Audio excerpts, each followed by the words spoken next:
Hello, you're watching World Talks on TVP World. My name is Sasha Fahrbach. The United States and Iran have stepped back from escalation with a temporary ceasefire, but the terms remain contested, from control of the Strait of Hormuz to whether the agreement extends beyond Iran to regional fronts like Lebanon. Now, while markets have reacted positively, skepticism on the ground and among officials points to a narrow window for diplomacy. Now, to analyze the latest, we're joined by Ellias Aghili Dehnavi, political scientist and Middle East expert at Adam Mickiewicz University. Good to have you back with us. Welcome. Good morning, dear Sasha and our dear audience. Now, let's look at the first impressions here. Did we dodge a bullet here? Is this kicking the problem down the road? Is it both? What's your sense of what we've learned of the ceasefire? Well, let's be clear about the current condition. This is not a breakthrough, but a tactical pause. So it's not even a complete ceasefire. Currently, we're dealing with a tactical pause in order to avoid further escalation, because both main parties involved in this conflict are reaching their cost threshold. And by cost threshold, I'm referring to an economic stage, economic fiasco where no one can return from. So if we go over that threshold, then it's very hard to return from it and to control it. So from another side, from a narrative point, ceasefire for the internal use, but for the international economic or the monetary situation, or for the international geopolitical condition, this condition is more like a tactical pause for both parties to get to the realities of the ground. Mm-hmm.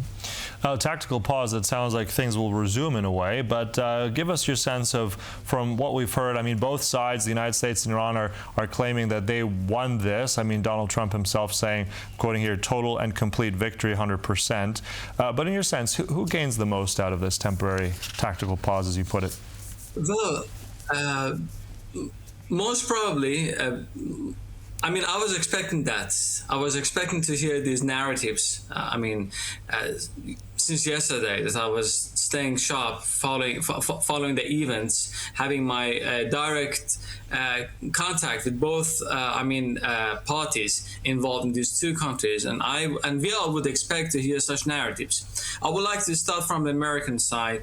I was reading Donald Trump tweet this morning, stating that they have reached a great victory. Well, this is like a narration control.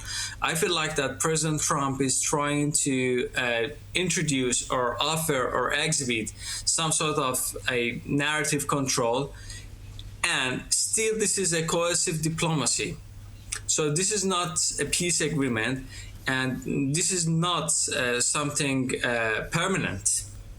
So in technical terms, this can't be a historical achievement, or this can't be a permanent victory. And for the Iranian side, of course, like, the list goes on. There's a long list of their loss. The loss of their top military generals, the loss of some important infrastructures have been stopped working, including steel coke companies in Khuzestan, a steel coke company in Isfahan. Up to 70% of the production of the steel has been stopped. So I don't think that from the ground that can also be regarded as a victory. However, from the Iranian side, the control of the Strait of Hormuz is of high importance. The Iranians are now claiming that we have asserted our control over the strait. If it wasn't official previously, now this is more official.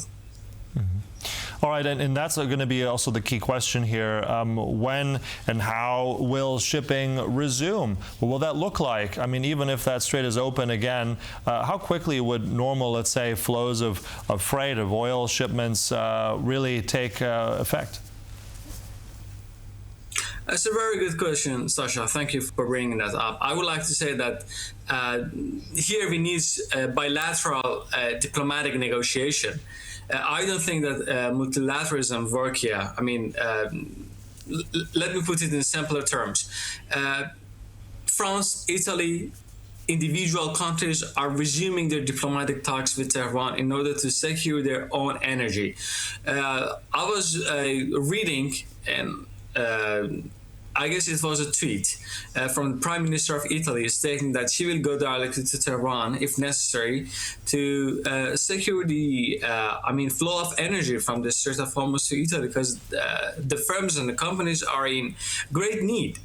So we are saying that this is not something immediate. This is not something immediate, and we have to be careful while we are analyzing the consequences of this temporary ceasefire. It doesn't signify that the flow of energy will be resumed fast. Mm-hmm. It still requires time, and it does require bilateral negotiation, bilateral diplomatic negotiation. Chances are few that international institutions might find a way to impose the reopening of the Strait of Hormuz on Iran. Because we are also dealing with another problem at the moment, and the lack of central policy implementation center in Iran. We don't know who is implementing the policies being taken. Is it IRGC? Is it the Ministry of Foreign Affairs? Is this the Office of Supreme Leader, or the Presidential Office? So it's too soon. It's too soon to decide the direction of the events. All right. And also significant to this will be Israel. Now, apparently the Prime Minister's office, Benjamin Netanyahu, said that they accept the ceasefire with Iran. They won't be attacking Iran, but they don't accept it in Lebanon. So what do we make of that? And if that offensive continues in Lebanon, how risky is it that this could spill over once again? Well, Israel's ceasefire with Iran is a part of their unifying military, security, and foreign policy during the past month. So I would say that the foreign policy of the United States and Israel regarding the war in Iran is 100% unified. That's why when the Americans say that they're gonna kind of adopt themselves with this temporary ceasefire, Israel is accepted on the spot. But Lebanon has a different story. It's in the security sphere of Israel, and the Americans and other powers do not usually interfere in that sphere. That's like the Latinos Americanos, that is the sphere of influence for the Americans. So I say that Lebanon and the Western Bank are all the sphere of influence of Israel, and they play the game in those regions. And regarding the spillover, it has already been happened. We already have witnessed a spillover. So I do not assume that the current conflict in Lebanon might spill over to other regions, because now we are in the middle of a war, and as I said earlier, this is a technical and tactical pause, and it might resume anytime after these 2 weeks of ceasefire. All right. Let's also talk about the tactics of wording. And we have this 15/10-point peace proposal, ceasefire proposal that has been going between the United States and Iran. And some of those things Trump has said are actually workable. And if we look at the list that's been floating around through different outlets and governments, not fully official yet, but one of them is says acceptance of enrichment, lifting all primary sanctions, lifting all secondary sanctions. So a lot of these things that Trump actually would not have agreed to just 24 hours ago, how realistic is this plan, and what can we see happen in Islamabad, in Pakistan, when these two sides meet? Today I can be more assertive regarding this question.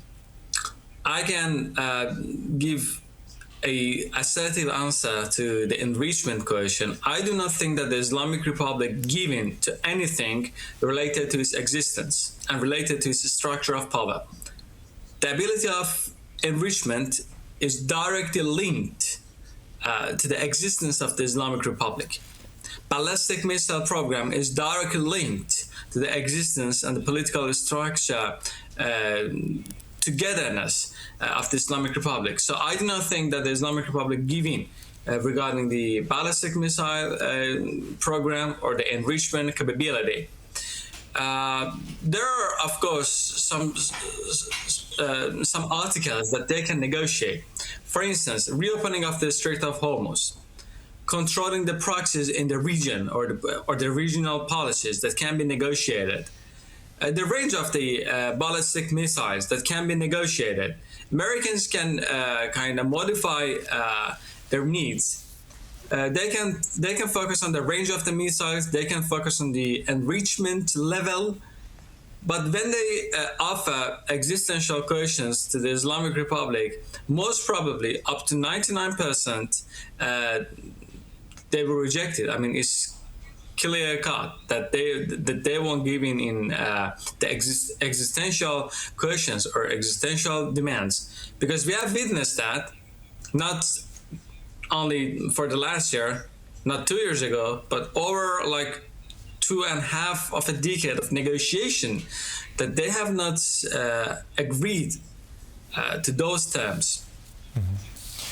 Right. So, and with that, we conclude that talk. Really interesting stuff on the latest between this very precarious ceasefire in the U.S. and Iran. Thank you so much, Ellias Aghili Dehnavi there from Adam Mickiewicz University. Thank you. Thank you so much, and have a good day. And thank you for watching. That concludes World Talks, but stay right here on TVP World for more news and commentary. Goodbye.